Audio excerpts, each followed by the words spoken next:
Meu cordial boa noite a todos aqueles que estão presentes, chegaram aqui na sala, na live do Clube da Bíblia, mais esta segunda-feira, e hoje a nossa aula número 5.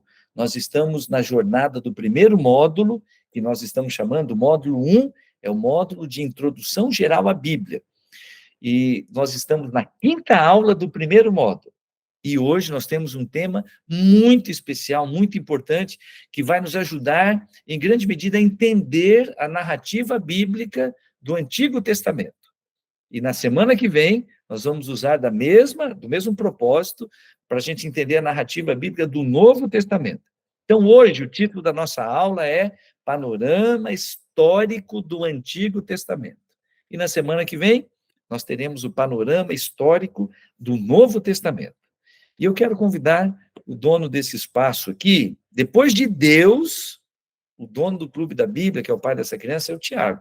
Eu quero convidar o Tiago para, mais uma vez, a gente fazer uma oração, Tiago, pedindo para o Pai do Céu nos dar entendimento. Eu já quero adiantar para vocês, eu vou compartilhar aqui uma série de informações. Quem pode anotando, ótimo. Quem não pode anotar, depois vai receber um esboço que a gente está transcrevendo para compartilhar com vocês, e você vai poder ter boa parte dessas informações. Tiago, pede para o Pai do Céu nos dar um entendimento, de maneira que o conhecimento de hoje seja muito proveitoso para todos nós. Boa noite, pessoal. Vamos orar.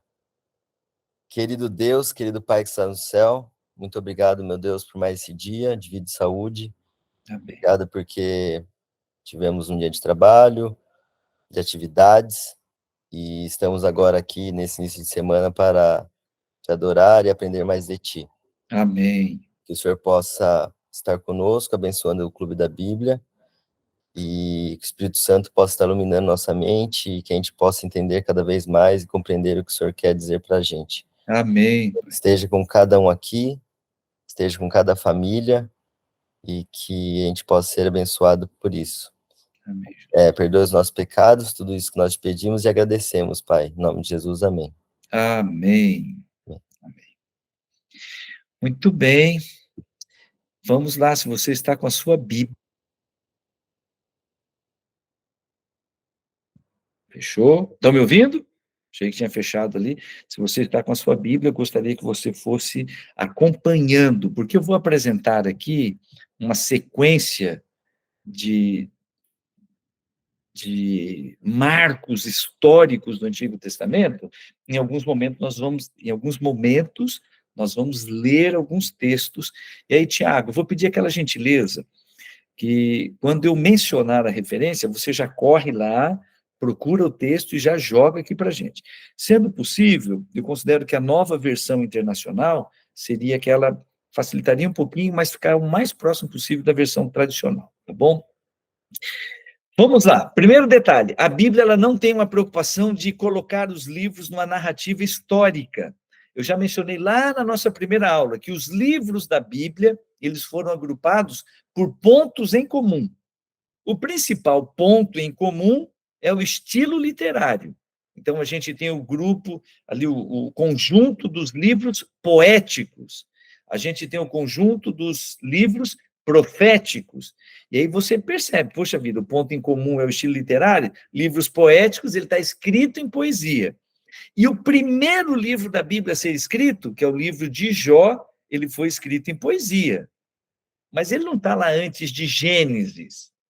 O livro de Jó está grudadinho com Salmos, porque foi respeitado como prioridade esse ponto em comum, o estilo literário.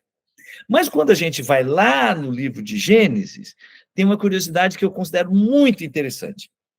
O nome do livro, Gênesis, essa aqui é uma palavrinha grega, e o significado dessa palavra é princípio, ou, se você preferir, origem. Então, Gênesis é o livro que conta a origem de todas as coisas, o princípio de todas as coisas. Levando-se em conta um detalhezinho que eu esqueci de falar em outras vezes, que boa parte dos livros da Bíblia, o título do livro está relacionado a duas coisas. Primeiro, o autor. Então, você tem, a título de exemplo, tá? Você tem o livro do profeta Isaías. Por que chama Isaías? Porque o autor é o profeta Isaías. Mas nós temos livros que o título dele é por causa da primeira expressão, da primeira palavra que está no livro. Então, Gênesis, a primeira palavra no original é Bereshit. Bereshit, a tradução seria no princípio. E aí, na versão em grego, a palavrinha relacionada com princípio, com origem, é a palavra Gênesis.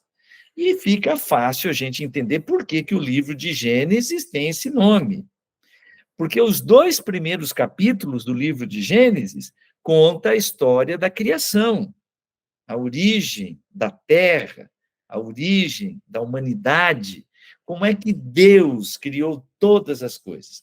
E a expressão que está lá no início, no princípio, criou Deus os céus e a terra. Então, aqui a gente tem a origem de todas as coisas. Mas a gente acaba descobrindo que a Bíblia como um todo, ela conta uma narrativa, eu já mencionei isso para vocês, tá? Lá na outra aula. A Bíblia, ela conta uma narrativa que antecede o relato ali de Gênesis capítulo 1, que conta também a origem do pecado. Quando é que surgiu o pecado? Começou lá no céu.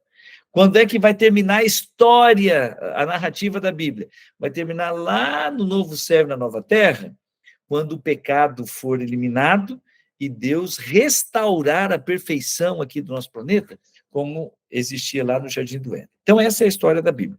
Mas, repito, os livros, eles não estão numa ordem cronológica. Então, agora a gente vai contar, eu vou economizar nas palavras, mas eu quero dar um vislumbre, um panorama histórico do Antigo Testamento. Então, vamos lá. Gênesis, do capítulo 1 a 11. Diríamos assim, essa é a primeira fase histórica do Antigo Testamento. Gênesis, capítulo 1 a 11. O que a gente vai encontrar em Gênesis, capítulo 1 a 11? A gente vai encontrar a história da criação, Gênesis capítulo 1 e capítulo 2, Deus criando tudo perfeito. Ele criou o mundo e depois ele colocou Adão e Eva como sendo a cereja de toda a criação, o mundo todo preparadinho, e ele colocou Adão e Eva dizendo, criei tudo isso aqui para vocês. Isso aqui é uma demonstração do meu amor por vocês. E vocês são diferentes de tudo que foi criado, porque só vocês foram criados à minha imagem e semelhança. Só vocês, Adão e Eva, têm a capacidade de se relacionarem comigo e terem intimidade comigo. Quando a gente diz assim, intimidade, é de relacionamento íntimo, de abrir o coração, de poder dizer, Deus, o Criador do universo, é meu amigo. Olha que privilégio. Então, tudo perfeito, Deus colocou Adão e Eva aqui, entregou tudo para eles dominarem. Capítulo 3 do livro de Gênesis, a história da entrada do pecado. E a gente usa a expressão, a queda da humanidade. Então, a Bíblia relata que pela tentação que veio ali com a serpente, Eva foi enganada, Adão escolheu pecar, por consequência entrou o pecado no mundo, eles foram expulsos do Jardim do Éden, e ali vem toda aquela consequência do pecado. Uma história mais triste do que a outra. E aí você pode imaginar, se Adão e Eva, eles choraram amargamente, porque viram uma folha caindo. A folha foi o primeiro sinal visível que eles tiveram de morte entrando no mundo. Se eles choraram amargamente quando o primeiro cordeiro foi sacrificado e eles viram sangue pela primeira vez, e Deus fez para Adão e Eva roupas de pele de animais. Os animais que morreram no lugar de Adão e Eva. Se eles choraram amargamente por causa daquilo, imagine a dor, o sofrimento no coração de Adão e Eva, quando um dos filhos se levantou contra o irmão e o matou. E aí vem a Bíblia contando essa história dramática. O primeiro assassinato. Filhos de Adão e Eva. Que tragédia. Então, a Bíblia, de uma forma assim tão contundente, em pouquíssimos capítulos, ela sai da condição de perfeição e vem para a queda ocasionada pelo pecado, com todas as consequências, sendo que o ícone, diríamos assim, o troféu do pecado é a morte. Que tragédia. Uma pergunta antes da gente avançar. Quanto tempo se passou desde a criação, da semana da criação, quando a Bíblia diz que Deus criou todas as coisas em 7 dias, e aí tem um texto bem interessante, Gênesis capítulo 2, verso 1 a 3. Tiago, se você tiver com a Bíblia aí, com a Bíblia, perdão, Gênesis 2, versos 1 a 3, para você compartilhar aqui com a gente. É como se fosse assim um resuminho do que aconteceu na semana da criação. E nós cremos que a semana da criação foi uma semana literal. Depois eu vou falar para vocês quais as evidências que a gente tem para poder crer que a semana da criação foi literal. Então, o profeta Moisés, que é o autor do livro de Gênesis, ele vem e diz, olha, em 6 dias, eu vou ler aqui, o Tiago acabou de compartilhar aqui no chat, Gênesis 2, versos 1 a 3. Assim foram concluídos os céus e a terra e tudo que neles há. No sétimo dia, Deus já havia concluído a obra que realizara. E nesse dia descansou. Abençoou Deus o 7º dia e o santificou, porque nele descansou de toda a obra que realizara na criação. Esta aqui é uma ênfase muito clara à semana da criação, uma semana de 7 dias.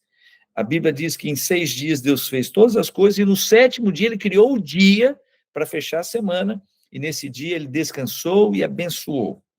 Descansou no 7º dia, mesmo que ele não se cansasse, ele descansou e abençoou o 7º dia. Ponto. Entre a semana da criação e a expulsão, a queda de Adão e Eva, a expulsão do Jardim do Éden, quanto tempo se passou? Então, a gente tem algumas teorias, mas eu já posso responder para vocês assim de imediato. Não há revelação na Bíblia para dizer quanto tempo Adão e Eva viveram no Jardim do Éden antes do pecado. Nós não podemos, usando a Bíblia, nós não podemos afirmar quanto tempo. Pastor Tavella, foi muito tempo? Não sei. Pastor Tavella, foi pouco tempo? Não sei. Levando-se em conta que a eternidade ela só é contada a partir do pecado, perdão. A eternidade é interrompida e a gente começa a contar o tempo a partir do pecado. Para que contar o tempo se tudo é perfeito, se não tem morte, não tem nada? Pode ter sido 2 semanas? Não sei. 200 anos? Não sei. Mas aí a Bíblia diz que veio o pecado e continuou. Uma dica. A Bíblia fala assim, que Adão viveu 930 anos. Quantos anos desses 930 ele passou no paraíso, no Jardim do Éden, antes da queda? Não sabemos. Mas Adão viveu 930 anos. Então, a gente já pode adiantar assim. Bom, com certeza, não foram tantos anos assim. E aí a gente tem a genealogia, diz qual que era a idade de Adão, quando ele teve os filhos. É tudo interessante. Mas para dizer, cravar, foram tantos anos, a gente não sabe. Veio a queda, a expulsão do Jardim do Éden, e aí a Bíblia vai apresentando a maneira como Deus vai lidando com a humanidade, e chega no capítulo 6, e ali a gente tem um relato muito triste, e Deus dizendo que ele viu que a maldade no coração do ser humano se multiplicou de uma forma tão grande, mas tão grande, e ele tomou uma decisão. Eu vou usar uma linguagem nossa aqui do século XXI, tá? Eu vou dar um reset. Eu vou recomeçar, porque do jeito que está indo, a humanidade vai se autodestruir. A maldade estava tão grande, tomando conta da humanidade de uma forma tão intensa, que se Deus não fizesse uma intervenção, o mundo, a humanidade ia se autodestruir, afundada nas consequências do pecado. E aí vem o relato que se segue a partir de Gênesis, capítulo 6, de que Deus tomou a decisão de destruir a terra com água. E esse episódio a gente chama de dilúvio. E a Bíblia diz que até aquele momento não havia chovido. E aqui eu quero abrir um pequeno parênteses. Entre a expulsão de Adão e Eva do Jardim do Éden e o dilúvio, o mundo que existia, apesar das marcas do pecado, porque agora já havia morte, as folhas caíam, já havia cadeia alimentar, animais se alimentando de outros animais, ainda que tudo isso fosse consequência do pecado, gente, o mundo era muito, mas muito diferente do que existe hoje. Nós chamamos o dilúvio de catástrofe universal. Por que a gente chama de universal? Porque a gente tem marcas do dilúvio em todos os pontos da Terra. Nada escapou à grande, à enorme catástrofe do dilúvio. Alguns historiadores, né, que não acreditam na Bíblia e argumentam que o dilúvio não foi universal, eles dizem que o dilúvio era um mito de uma região muito específica, ali da região da Mesopotâmia, e que possivelmente o que aconteceu foi de uma tempestade, uma enchente muito grande, e que isso gerou o mito do dilúvio. Gente, definitivamente não faz o menor sentido você qualificar o dilúvio como tendo sido uma enchente local. Foi uma catástrofe universal. Nós temos evidências do dilúvio no planeta inteiro. Pastor, me dá algumas evidências. Nós acreditamos que por ocasião do dilúvio também houve uma enorme, a Bíblia não menciona dessa maneira, tá? Mas uma enorme chuva de meteoros. E a gente tem marcas de grandes, de imensos e de pequenos meteoros espalhados pela Terra toda. Mas por que eles não estão ali em forma de cratera? Porque teve chuva de meteoro e o dilúvio com lama, com água, com tudo, ele cobriu boa parte dessas crateras. Mas algumas delas, gigantescas como foram, nós temos evidências muito grandes. Vou mencionar uma dessas grandes crateras. Aqueles que não acreditam na Bíblia, eles atribuem a extinção dos dinossauros a um cataclismo, assim, um impacto de um meteoro que caiu aqui na Terra, e como consequência disto, teve tanta poeira que cobriu o sol, é uma longa história, mas teve a extinção dos dinossauros. E eles acreditam que esse meteoro caiu onde hoje é o Golfo do México.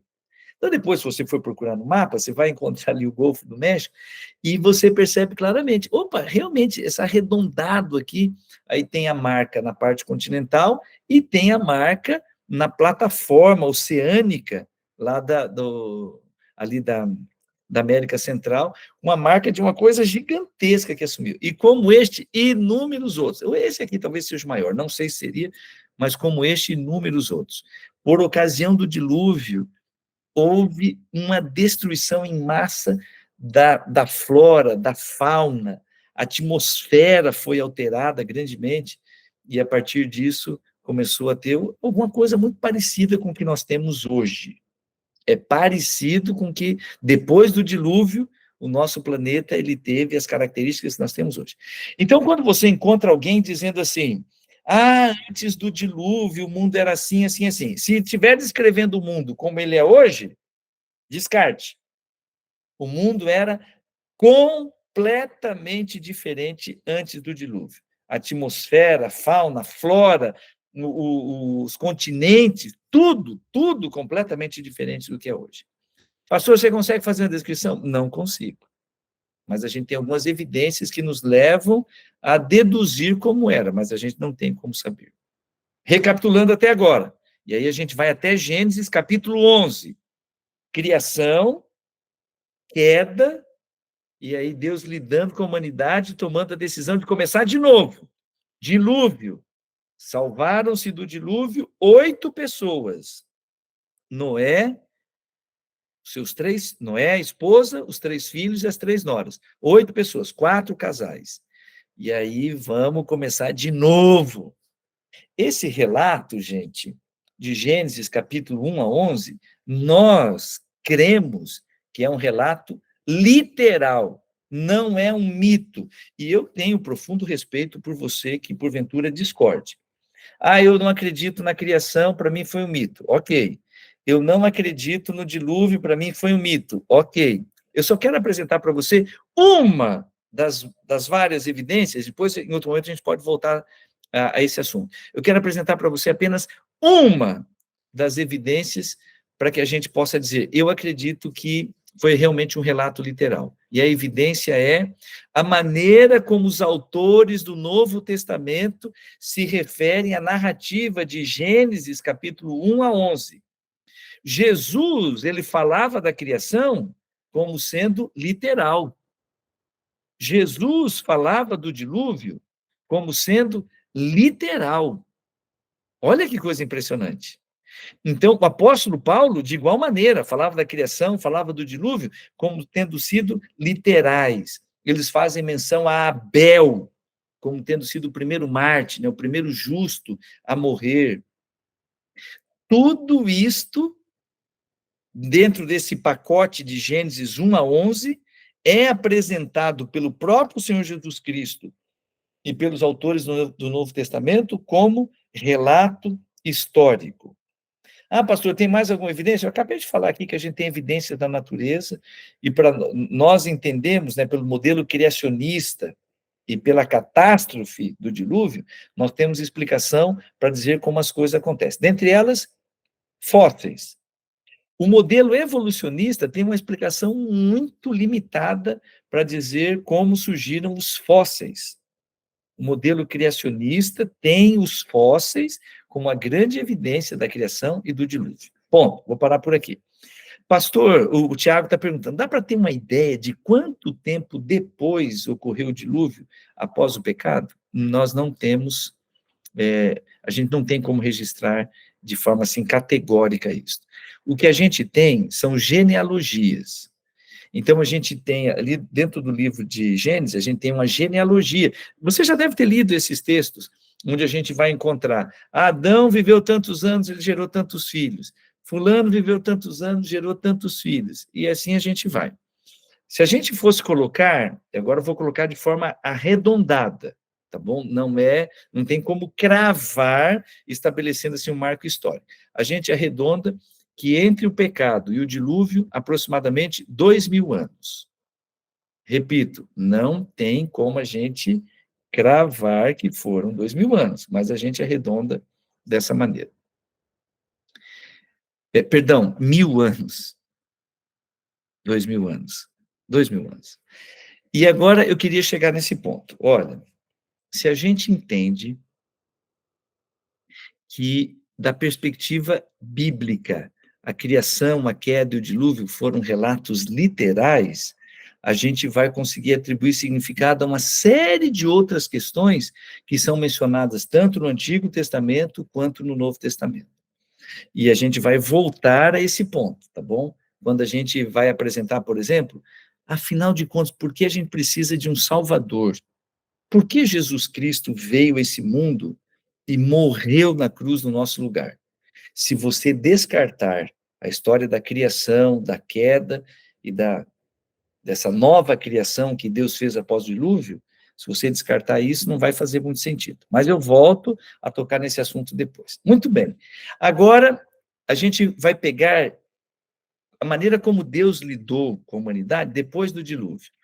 Noé e a sua família saíram da arca e Antônio, só Adão viveu 930 anos, Antônio. Noé e a sua família saíram da arca e agora eles têm o mundo inteiro, eles vão recomeçar. E a gente vai pensar, puxa vida, antes eles foram se afundando no pecado e veio destruição pelo dilúvio. E agora, Noé e a sua família, eles vão permanecer firmes ou será que eles também vão se enveredar pelo pecado? E, lamentavelmente, a gente começa a descrever ali a narrativa, a gente começa a acompanhar a narrativa, e a gente percebe que eles também, dentro deles, traziam a tendência para pecar, e as coisas foram ficando muito difíceis. Vai ter dilúvio de novo? Deus fez uma promessa, e ele usa um símbolo para confirmar essa promessa. Ele diz assim, a terra não será destruída pelo dilúvio de novo. Não será destruída pelo dilúvio. E ele colocou no céu um sinal dessa promessa, é o arco-íris. Assim, enquanto vocês estiverem aqui nesse mundo, quando chover, vocês vão enxergar o arco-íris e vocês vão lembrar da promessa que eu fiz. A terra não será destruída novamente por água. Ponto. Não vai mais haver dilúvio. Mesmo assim, olha que relato interessante. Diz que as pessoas, depois de Noé, eles estavam ali se desenvolvendo, estabelecendo as cidades e tudo mais, e a gente tem um marco, a região onde começaram essas civilizações pós-dilúvio, na região onde hoje é o que a gente chama de Mesopotâmia, ali na região do Iraque. Eles começaram por ali e foram se fortalecendo, falaram assim, quer saber de uma coisa? A gente não vai ficar dependendo da promessa de Deus, né? A gente vai construir uma torre. É o relato da Torre de Babel. A gente vai construir aqui uma torre, e a gente vai ficar seguro, porque daí pode chover à vontade que a gente vai chegar lá em cima e a água não vai alcançar a gente. Olha que ilusão. A gente acabou de dizer que o dilúvio foi uma catástrofe universal, que não sobrou nada, como se a torre fosse resolver. Mas isso aqui era um símbolo, a gente chama isso de Torre de Babel, porque teve a confusão. É uma longa história, depois você vai ler lá em Gênesis, no capítulo 11. É uma longa história, mas Babel significa confusão, porque Deus, até aquele momento havia um único idioma, e agora Deus confunde, ele mistura, forma, estabelece idiomas, e as pessoas agora se espalham. Quando Deus deu esse, diríamos, deu esse estímulo para eles se espalharem, logo em seguida, Deus chama um homem que era fiel a ele e disse assim: olha, agora a partir deste homem, eu vou usar de uma estratégia.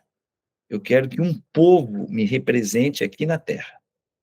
E este homem vai ser o pai desse povo. E a partir de Gênesis capítulo 12, começa essa história. Deus chamando um homem, o nome dele era Abraão, no primeiro momento Abrão, depois Abraão. E o significado seria um pai Ab, em hebraico é pai de uma grande nação. Estou simplificando aqui a tradução.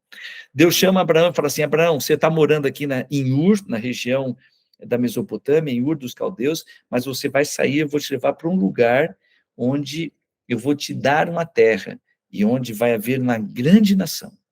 E Abraão creu, e ele saiu em direção à terra que Deus tinha prometido para ele. Depois você pode dar uma olhadinha no mapa, eu já vou fazer aqui uma pequena observação. Toda a narrativa do Antigo Testamento, ela ocorre na confluência entre o nordeste da África e a região do Oriente Médio, Palestina, norte da Palestina e Mesopotâmia, onde é o Iraque atualmente. Toda a narrativa do Antigo Testamento está nesse eixo. Se você fosse fazer a viagem naquela época, entre o Egito e a Babilônia, que são mencionados na Bíblia como sendo os dois grandes polos civilizatórios do Antigo Testamento, se você fosse fazer uma viagem naquela época entre um polo civilizatório no nordeste da África, que é o Egito, e o outro polo, que é a Mesopotâmia, terra da Babilônia, é onde é a região do Iraque, você não saía do Egito e atravessava o deserto da Arábia. Você saía do Egito na direção norte, ia para a Palestina, subia até onde é a região hoje da Síria, atravessava o Líbano, a região da Síria, e depois descia na região onde hoje é o Iraque. Depois dá uma procuradinha no mapa, eu confesso que eu esqueci de trazer para compartilhar aqui com vocês. Repito, toda a narrativa do Antigo Testamento está em torno disso daqui. Abraão está lá na Mesopotâmia, na região de Ur dos Caldeus. Deus fala assim: sai daí. Então agora sai Abraão, e ele vai seguindo a ordem de Deus. Ele vai na direção norte, vai atravessar onde era o Império Assírio, hoje existe lá no Iraque, a cidade de Mossul, depois você pode procurar no mapa, atravessa ali o norte do Iraque, vai chegar lá, a Síria, né? Chega na Síria, região de Damasco, e aí ele desce, seguindo ali pelo Rio Jordão, sul do Líbano, desce e vai para a região que na época era chamada de Canaã. E Deus falou assim: ó, é esta terra aqui que eu vou te dar. Mas falou assim: tá bom, senhor, o senhor vai me dar, mas eu estou aqui sozinho, só eu. Abraão era um homem rico, estou eu só aqui. E Deus fez para ele uma promessa: você vai se multiplicar tanto, a tua descendência vai ser tão grande, que vocês vão ter um povo que vai dominar, vai ocupar toda essa terra aqui. Hoje, Abraão, você é peregrino, você vive em tendas, e você vai de um lugar para o outro. Mas vai chegar um momento em que a tua descendência vai ser dona de tudo isso aqui. A região de Canaã, que hoje é onde a gente chama de Palestina. Estou simplificando aqui só para a gente se localizar. Aí a Bíblia diz que por causa de uma seca, de uma fome muito grande, Abraão saiu lá de Canaã e foi até o Egito, que era o outro polo civilizatório, onde tinha uma nação bem estabelecida, uma nação bem desenvolvida. Ponto. Então, nós temos esses dois marcos geográficos e históricos para contextualizar toda a história do Antigo Testamento. Abraão foi até o Egito, passou ali um tempo e voltou para Canaã. Lá em Canaã, começou a sua descendência. E ele teve um filho, que a gente diz que é o filho da promessa, aquele filho que Deus falou, é através deste aqui que eu vou formar uma grande nação. O nome do filho era Isaque.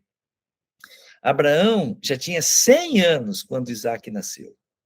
Já era velho. Por isso Isaque, e Sara tinha 90 anos. Isaque, ele era o filho da promessa que Deus tinha feito, e ele era fruto de um milagre. Isaque era um milagre. E agora vem Isaque, e Deus diz para Abraão, é a partir dele que eu vou formar a nação. Abraão morreu, e Deus falou assim, Isaque, você também vai ter filhos, e você também vai ser o pai dessa nação que eu prometi para o seu pai. Isaac teve dois filhos gêmeos, que eram completamente diferentes. A gente chama isso de, quando os gêmeos são idênticos, a gente chama gêmeos univitelinos. Eles estão na mesma placenta. E, às vezes, eles são gêmeos, porque na mesma gestação, em placentas diferentes.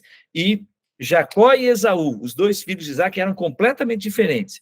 E Deus falou, é Jacó que é o herdeiro da promessa. Vai ser a descendência de Jacó que vai ser o pai dessa nação. Então, Abraão, Isaque e Jacó. Esses três, a gente usa a expressão de chamá-los de patriarcas. Depois do dilúvio, a gente tem início a um período na Bíblia que é chamado de período patriarcal. É o período da formação do povo de Israel. E agora eu vou dizer para você por que esse povo, que eram os descendentes de Abraão, eles eram chamados de povo de Israel. Então, vamos lá. Deus chamou Abraão, falou assim, Abraão, a partir de você eu vou fazer um povo que vai me representar aqui na terra. Abraão teve um filho, que era o filho da promessa, chamado Isaque. Ele não teve só Isaque, mas Isaque era o filho da promessa. Isaque teve gêmeos e Jacó era o filho da promessa. Era o herdeiro da promessa que Deus tinha feito. Jacó teve 12 filhos, uma família grande. E num determinado momento da vida de Jacó, a Bíblia diz que ele teve um encontro com Deus e ele lutou com Deus. E esse aqui foi um momento muito significativo, porque Jacó tinha fugido do seu irmão e saído lá de Canaã e ido para a região da Mesopotâmia. Depois de um tempo lá, ele formou família, ficou rico, agora ele está voltando. Ele tinha o sonho de ainda poder encontrar o seu pai vivo. Ele está voltando lá para a terra de Canaã. E o irmão dele, que estava muito bravo com ele, foi ao encontro dele com o exército. E naquela noite, que antecedia o encontro com Esaú, Jacó teve uma noite de muita angústia, ele lutou com Deus, e naquela noite a Bíblia diz que Deus mudou o nome de Jacó. Alguém saberia dizer, pode escrever aqui no chat, alguém sabe me dizer qual foi o novo nome de Jacó? Deus falou assim, a partir de agora você não vai mais ser chamado de Jacó, agora você vai ser chamado de... Quem lembra, escreve aqui do lado, por favor. Israel, muito bom. Eu sei que a maioria de vocês aqui já sabia, mas a Samira correu lá e escreveu, Israel. Agora você não se chama mais Jacó, agora você se chama Israel. Ele tinha 12 filhos, Samira e Ana Paula responderam rápido aqui. Ele tinha 12 filhos. Como eram chamados esses 12 filhos? Filhos de Israel. Então, agora, a gente tem um enorme de uma família, que são os filhos de Israel. Agora tem uma coisa marcante. O penúltimo filho, chamado José, ele não era querido pelos seus irmãos, e os seus irmãos o venderam como escravo. Gente, essa história é maravilhosa. Tudo isso que eu estou contando está dentro do livro de Gênesis, tá bom? Eu vou ter que dar uma aceleradinha aqui. Os seus irmãos o venderam como escravo. Tinha uma caravana de comerciantes do deserto, e eles passavam comprando as coisas, iam para o Egito e vendiam lá. Dentre as coisas que eles compravam um escravo também. Os irmãos venderam José como escravo. E aí, os comerciantes levaram lá para o Egito e venderam José para ser escravo lá no Egito. E José chegou como escravo, Deus cuidou dele, e ele se transformou em governador do Egito. Em 30 anos, José saiu da escravidão para ser o segundo homem mais poderoso do mundo. O Egito era a nação mais poderosa do mundo naquela época. O faraó era o grande governante e José era o governador, o segundo homem mais poderoso do mundo. No período que José era o governador do Egito, teve uma grande fome que pegou todo o norte ali, nordeste da África e a região do Oriente Médio. E as pessoas vinham de longe para comprar comida no Egito, porque lá no Egito eles conseguiram se preparar para aquele período de seca e de grande fome. E a família de Jacó, e Jacó não, Israel, né, ele não sabia que José estava vivo ainda, porque os irmãos o venderam como escravo e disseram para o pai: olha, um animal selvagem matou o teu filho amado, ali o José. E ele ficou muito triste. E agora teve uma seca e fome, e agora os irmãos saem e vão buscar comida lá no Egito. E adivinha quem que é o governador do Egito? José. E José reconheceu os seus irmãos. A história é maravilhosa, é de chorar. Mas aí mandou os irmãos embora sem falar quem ele era. Ó, eu sou o irmão de vocês. Em uma segunda viagem, eles chegaram e José disse para eles: sabe quem sou eu? Eu sou o governador do Egito, eu sou irmão de vocês, eu sou José que vocês venderam como escravo. Mas eu vim para cá porque Deus está no controle de todas as coisas.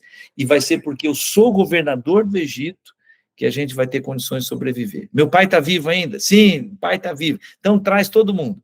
E aí tem um texto, você pode, por favor, Tiago, colocar aí para a gente? Gênesis, capítulo 46, verso 26 e 27. Gênesis, capítulo 46, verso 26 e 27. Agora, toda a família de Israel, toda a família de Jacó, vai embora para o Egito.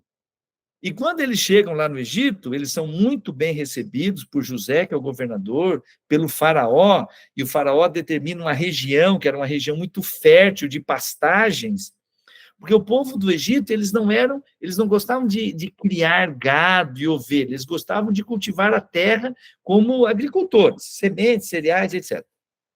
Jacó, os seus filhos, né, Israel, os seus filhos, eram pastores. Então, eles foram para uma região lá do Egito que tinha muita pastagem. E olha só o que diz a Bíblia. Todos aqueles que foram para o Egito com Jacó, todos os seus descendentes, sem contar as mulheres e seus filhos, totalizaram 66 pessoas. Com mais os 2 filhos que nasceram a José no Egito, os membros da família de Jacó que foram para o Egito chegaram a 70. 70 pessoas da família de Israel chegaram no Egito. Aí a Bíblia diz o seguinte, que eles cresceram, eles se multiplicaram muito. E o faraó que os recebeu de braços abertos, aquele faraó morreu, e aí veio, José morreu, Jacó morreu, os patriarcas, né, que a gente diz que eram os 12 filhos, todos eles morreram. E aquela imensa família se multiplicou no Egito, e um faraó que não conheceu a José, e que não se sentia nem um pouquinho grato a José por tudo aquilo que ele fez, esse faraó, ele resolveu escravizar o povo de Israel. Então, agora a gente usa a expressão povo de Israel. Era uma multidão. Eles se multiplicaram exponencialmente. Era uma gigantesca multidão. E agora eles estão sendo escravizados. E aí tem um texto que eu considero que é muito interessante, que está no livro de Êxodo. A palavra êxodo significa saída. Êxodo é a saída do povo de Israel da escravidão do Egito para voltar para a terra de Canaã, que foi a terra que Deus prometeu para Abraão. Abraão, os teus descendentes serão uma grande nação, e eles vão dominar esta terra. Eu estou prometendo para você, mas você é peregrino, mas a tua descendência vai ser dona desta terra que eu estou prometendo a vocês, a terra de Canaã. Então, agora, a palavra êxodo significa saída. A Bíblia diz que Deus levantou um homem chamado Moisés e disse, você vai ser o libertador, eu vou usar você, eu vou tirar o povo, o meu povo, eu vou tirar o meu povo da escravidão do Egito e vou levá-los para a terra prometida. E você vai ser o instrumento, você vai ser o libertador. E agora Moisés, ele chega ali, tem o poder, eu vou usar essa expressão, tem o poder, tem a capacidade de realizar milagres, porque ele está ali em nome de Deus, e ele realiza coisas maravilhosas, e ele vai tirando o povo. No capítulo 12, a gente tem a história da saída do povo. É o dia em que foi instituída a primeira Páscoa. Por sinal, daqui a uns dias, hein? Falta pouco tempo, daqui 40 dias, estou arredondando, a gente vai ter o domingo de Páscoa, e eu vou contar essa história da Páscoa de novo, tá bom? Mas a data da instituição da primeira Páscoa, que celebrava a libertação da escravidão. E naquele dia, lá em Êxodo, capítulo 12, tem uma informação que é muito interessante. Vamos lá, Tiago. Êxodo 12, capítulo 12, verso 40. E nesse texto vai dizer quanto tempo o povo de Israel, começando lá com Abraão, quanto tempo o povo foi peregrino e escravo. Então, estou contando, ó, Deus fez um chamado para Abraão, a partir de agora você vai ser peregrino. Ora, o período que os israelitas viveram no Egito foi de 430 anos. Até que tem algumas observações a serem feitas, tá? A gente conta esses 430 anos desde o chamado de Abraão. Toda aquela região ali da região de Canaã, de uma certa forma, era considerada como se fosse possessão dos egípcios. Eles eram a grande nação, poderosa e tudo mais. E contando desde Abraão, Isaac, Jacó, os seus filhos, o período que eles ficaram no Egito, 430 anos. E agora eles estão saindo e eles vão em direção à Terra Prometida. E o período que a gente chama o período do Êxodo é a saída do Egito e o período que eles ficaram peregrinando no deserto. É uma longa história, não vai dar para eu contar aqui. O período que eles ficaram peregrinando no deserto, que foi de 40 anos, até que finalmente eles chegaram às margens do Rio Jordão, que era, diríamos assim, o limite natural para que eles pudessem entrar na terra de Canaã, e eles chegaram ali no Rio Jordão. Moisés, depois de 40 anos peregrinando com o povo, liderando o povo, também morreu. Ele não entrou na terra prometida. E um outro homem, que era o braço direito de Moisés, foi colocado como seu sucessor. O nome dele era Josué. Josué liderou o povo de Israel para entrar na terra de Canaã. E agora um detalhe, tá? Eu esqueci de mencionar isso. Na saída do Egito, um milagre gigantesco aconteceu. O Mar Vermelho se abriu e o povo atravessou o mar, pisando em terra seca.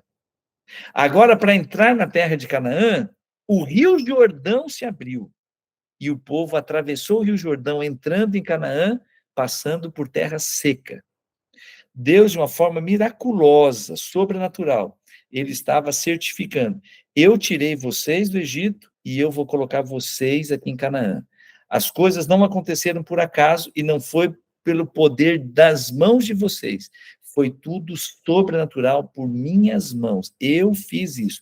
Eu tirei vocês do Egito, eu coloquei vocês em Canaã. E agora o povo entra em Canaã. Daí vem todas aquelas histórias que nós vamos encontrar de forma especial dentro do livro de Josué, a conquista da terra de Canaã. A primeira grande cidade, a cidade de Jericó, e Deus realiza um milagre, e eles entram e depois vão sucessivamente tomando conta da cidade, da terra de Canaã, que agora foi dividida entre as 12 tribos. Quando a Bíblia fala assim, as 12 tribos de Israel, o que eram tribos de Israel? Gente, tribos de Israel eram as famílias dos filhos de Israel. Então, por exemplo, eu disse para vocês que Jacó teve 12 filhos, aí Deus mudou o nome dele para Israel. Então, Israel tinha 12 filhos. Vou mencionar o nome de um dos filhos, Judá. Judá, aquele patriarca, o filho de Israel, ele teve uma família gigantesca. Então, agora você tem a tribo de Judá. A outra tribo, a gente também tem a tribo de Benjamim, que era o irmão mais novo. Ele, o patriarca Benjamim, teve uma grande família, ele chamava isso de tribo de Benjamim. Então, quando a Bíblia usa a expressão as 12 tribos de Israel, na verdade eram as famílias descendentes do patriarca Israel, Jacó. Só recapitulando, Abraão, Isaac, Jacó, que mudou o nome para Israel, ele teve 12 filhos, cada filho formou uma grande família, então agora você tem povo de Israel, que é dividido em 12 tribos. Se eu não fosse usar uma expressão mais recente, em 12 clãs, em 12 famílias enormes, 12 grandes famílias. 12 grandes famílias. Aqui vem a pergunta do Renato. Olha que pergunta interessante. Eu disse para vocês que o primeiro livro que Moisés escreveu foi o livro de Jó. Moisés entra na história que ele mesmo está escrevendo só lá no livro de Êxodo. E aí vem a pergunta, tá, mas quando é que Moisés escreveu os livros? Se ele morreu antes de entrar na Terra Prometida. Então, vamos lá. O livro de Jó e o livro de Gênesis, Moisés escreveu antes do Êxodo. E o livro de Êxodo, Levíticos, Números e Deuteronômios, ele escreveu depois. Como é que Moisés foi escrever o capítulo da morte dele? Porque Deuteronômio termina com a morte de Moisés. É lógico que não tinha como ele escrever. Então, a gente não tem um texto específico da Bíblia que confirme isso que eu vou mencionar. Josué terminou de escrever o livro de Deuteronômio. E Josué continua agora narrando a entrada na Terra Prometida. E ele é o autor do livro de Josué. Então, quais os livros que Moisés escreveu durante a peregrinação? De Êxodo para frente. Jó e Gênesis, ele escreveu antes, no período que ele estava lá na região onde ele foi peregrinar. Ele fugiu do Egito aos 40 anos e ele ficou 40 anos na região que a gente chama deserto de Midian, que é uma região ali na Península Arábica, bem para baixo ali, entre o Egito e a região da Jordânia. Ele ficou por ali 40 anos pastoreando ovelhas, ali ele se casou, teve os primeiros filhos, e assim por diante. E nesse período, muito perto de Deus, ele escreveu Jó e escreveu Gênesis. Renato, está respondido? E a saída, a gente tem um marco histórico, tá? A saída do povo de Israel lá do Egito, ano 1450. Eu estou arredondando, tá? 1450 antes de Cristo. Esse é o Êxodo, é um grande marco na história da narrativa do Antigo Testamento. Gente, Tiago, por favor, Josué capítulo 24 e o verso 15. Já acabou meu tempo, meu pai do céu, já deu 9 horas aqui, e eu só quero ler 2 pequenos textos aqui com vocês, e não vai dar para terminar a história. Gente, eu contei menos da metade da história para vocês na aula de hoje. Eu já quero fazer o combinado. Eu falei no início, mas vou ter que abrir mão da promessa. Na semana que vem, a gente vai completar o panorama histórico do Antigo Testamento. E depois a gente entra na outra semana no panorama histórico do Novo Testamento. Então, os últimos 2 textos. Olha só. Finalmente a promessa se cumpriu, o povo de Israel entrou na terra de Canaã, e agora eles expulsando o povo que estava ali, com batalhas, e Deus estabelecendo, e agora eles estão. Josué está velhinho, e no final do livro, lá de Josué, ele que tinha sido instruído por Moisés, ele que estava liderando o povo com aqueles que tinham andado, peregrinado no deserto, vendo aquelas manifestações sobrenaturais, aquela geração, ela está morrendo. Aquela geração que atravessou o Rio Jordão a seco, essa geração está morrendo. E agora ele faz um apelo para todo o povo. A Bíblia diz que Josué reuniu o povo e ele fez um discurso de despedida e ele fez o seguinte apelo: se, porém, não lhes agrada servir ao Senhor, escolham hoje a quem vocês irão servir.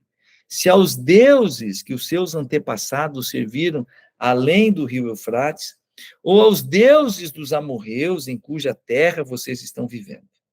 Mas eu e a minha casa serviremos ao Senhor. Ô, Tiago, que legal, cara. Quem puder dar uma olhadinha, o Tiago está com a câmera aberta, e ele tem esse texto lá na casa dele. Eu e a minha casa serviremos ao Senhor. Coisa linda, parabéns. Cara, isso aí, o que é? É um negócio de colocar na mesa? É um quadro? O que é isso aí, Tiagão? Isso é uma recordação, pastor. É da minha avó, ela faleceu e ficava de pendurado perto da porta da casa dela. Daí quando eu fui pro velório e tal, eu falei, vô, quero esse quadro para mim, vou colocar lá na minha casa. E ele fica que legal. Herança da avó. Grande herança, hein? Eu e a minha casa serviremos ao Senhor. Bem a ver com o que a gente está falando aqui. Está ali um velhinho, patriarca, ele dizendo, ele fez um discurso recapitulando toda a obra de Deus, o livramento, as coisas sobrenaturais, a maneira como Deus tirou do Egito e como Deus colocou na terra de Canaã, e aí ele vem e diz isso, olha, gente, eu estou indo embora, e eu espero que vocês continuem fiéis, mas se vocês quiserem ir atrás de outros deuses, que para mim é uma loucura fazer isso, eu quero dizer para vocês, eu e a minha família, nós permaneceremos fiéis, nós serviremos ao Senhor.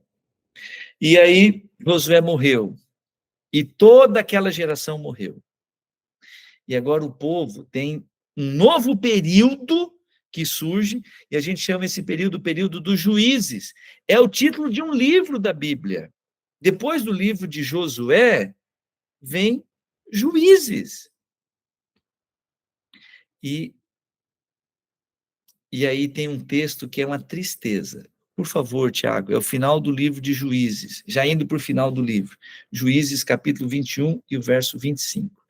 A gente tem histórias muito tristes dentro do livro de Juízes. O afastamento do povo de Deus, eles se afastavam de Deus e os povos inimigos invadiam a terra, saqueavam, destruíam, escravizavam. Aí o povo se arrependia e se aproximava de Deus. Aí Deus levantava um libertador, e esse libertador, ele era chamado dentro do livro de Juízes de juiz. Então, talvez um dos mais famosos dos juízes foi Sansão. Um outro juiz muito famoso, Gideão. E eles aparecem em momentos que o povo está longe de Deus e está sendo escravizado pelos inimigos. E aí Deus capacita essa pessoa e Deus realiza um grande livramento. Mas quando a gente vai chegando no final do livro, isso aqui é uma coisa muito triste. Diz assim, ó, de todas, Juízes, capítulo 21, verso 25. Você colocou o verso 45. Não apaga isso aqui, tá, Tiago? Porque isso aqui é uma promessa maravilhosa. Mantenha o verso 25, mas eu queria destacar a parte triste. A parte triste é o verso 25, que diz assim, na época do juiz, naquela época não havia rei em Israel, e cada um fazia o que lhe parecia certo. O povo ficou, por falta de fidelidade a Deus, havia profetas e havia juízes. Alguns dos juízes eram profetas, mas o povo não seguia, não se subordinava à direção de Deus, cada um fazia o que bem lhe parecia, e o povo se afastava de Deus, vinha a opressão, eles se arrependiam, voltavam para Deus, e Deus levantava o juiz e tinha libertação. E aí, como é que termina esta fase do juiz? O último juiz foi o profeta Samuel. E aí, na próxima semana, a gente vai começar com o último juiz, que foi Samuel, que foi a pessoa que estabeleceu, em nome de Deus, estabeleceu o primeiro rei. Mas o verso 45 é uma das coisas mais lindas que a gente poderia dizer para a gente encerrar a aula de hoje. De todas as boas promessas do Senhor à nação de Israel, nenhuma delas falhou. Todas se cumpriram. Meus queridos, Deus não falha. Deus, ele não erra, ele não mente, ele não falha.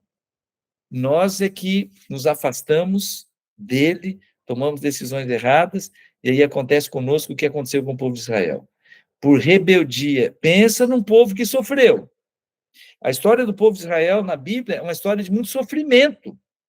Mas não é porque Deus abandonou, não é porque Deus não foi fiel no cumprimento das suas promessas. É porque o povo escolhia virar as costas para Deus. Aqui eu tiro uma grande lição para mim e para você. Meus queridos, a gente tem tantas promessas maravilhosas de Deus para nós, e o que a gente faz com essas promessas? Como que a gente reage às promessas de Deus? Se a gente permanecer fiel, tenha certeza, as boas promessas do Senhor, elas nunca falham. E é o que eu desejo para você. E nesta noite, a gente precisa aprender com a história de Israel. Tem um versinho, Tiago, eu não ia colocar, mas vamos lá. Bom, eu menciono na próxima aula, porque o tempo está muito estourado. Mas o apóstolo Paulo, lá no livro de Romanos, ele diz, tudo que foi escrito, para o nosso ensino foi escrito. Romanos 15, verso 4. Tudo que foi escrito para o nosso ensino. A gente olha para a história de Israel, dos patriarcas, e fala assim, mas que loucura essa coisa arada toda aqui, que povo duro, hein? Que povo infiel. Tudo isso foi escrito para o nosso ensino, para a gente não repetir os mesmos erros. Obrigado, Tiago, porque tudo que foi escrito no passado foi escrito para nos ensinar, de forma que, por meio da perseverança e do bom ânimo procedentes das Escrituras da Bíblia, mantenhamos a nossa esperança. Olha que coisa linda. Então, fica aqui a promessa para fortalecer a nossa fé e a nossa esperança. Meus queridos, eu quero... A promessa de Deus não falha, a minha falhou. Hoje a gente vai traçar o panorama histórico do Antigo Testamento. Parei na metade, mas semana que vem a gente completa, e daí na outra semana a gente avança para o panorama do Novo Testamento. Depois, se você quiser dar uma olhadinha, procura lá, tem como achar as informações pela internet, tem como você seguir os comentários da Bíblia, tem coisa muito legal aí para a gente poder acompanhar e confirmar essa história que eu contei aqui para vocês, tá bom? Deus abençoe, me desculpa ter estourado aqui 10 minutos, mas ainda dá tempo da gente fazer uma oração. Tiago, algum recado? Senão vou orar e a gente encerra a aula de hoje. Só um recado para o Rafael, um amigo que entrou agora. Rafael, eu vou passar para você depois os links, tá, das aulas passadas, e na sequência você volta a assistir com a gente. Ele está entrando no clube com a gente essa semana. Obrigado. Que beleza. Ter você conosco. Obrigado. Eu estou à procura de pessoas que queiram estudar a Bíblia. Obrigado. Amém. Está no lugar certo, Rafael, muito bem-vindo, tá bom? Amém. Depois o Tiago vai te passar as orientações aí, e você vai conseguir nos acompanhar. Gente, podemos fazer uma oração e a gente encerra o nosso estudo de hoje. Vamos lá. Pai do céu, nosso Deus, que privilégio a gente conseguir encontrar na tua palavra a história do teu cuidado, do teu amor para com os teus filhos. Apesar da dureza do nosso coração, da rebeldia, de muitas vezes escolhermos o caminho do pecado, o caminho do mal, o Senhor nunca desiste de nós. E é impressionante a gente olhar para a história da Bíblia e ver a tua mão estendida e o Senhor dando uma segunda, uma outra e outra oportunidade, até que a gente se arrependa e se volte aos teus braços. Muito obrigado, Senhor, porque o Senhor é o mesmo Deus lá do passado e o mesmo Deus hoje, que tem a mão estendida para nós. Nós aceitamos o teu amor, nós aceitamos o teu perdão, nós aceitamos a segunda chance, e queremos te agradecer pelo conhecimento que o Senhor está nos oferecendo, que isso transborde do nosso coração para abençoar as pessoas que estão ao nosso redor. Nos dá uma boa noite, um bom restante de semana. Nós pedimos tudo isso e agradecemos em nome de Jesus. Amém. Meus queridos, uma boa noite para vocês. A gente se vê na próxima segunda-feira. Depois, se tem alguém que você conhece, que perdeu a aula de hoje, corre no link, pega o link que o Tiago vai mandar e vamos aprofundando o conhecimento e vamos compartilhando o conhecimento. Deus abençoe, fiquem com Deus, uma boa noite para todo mundo aí.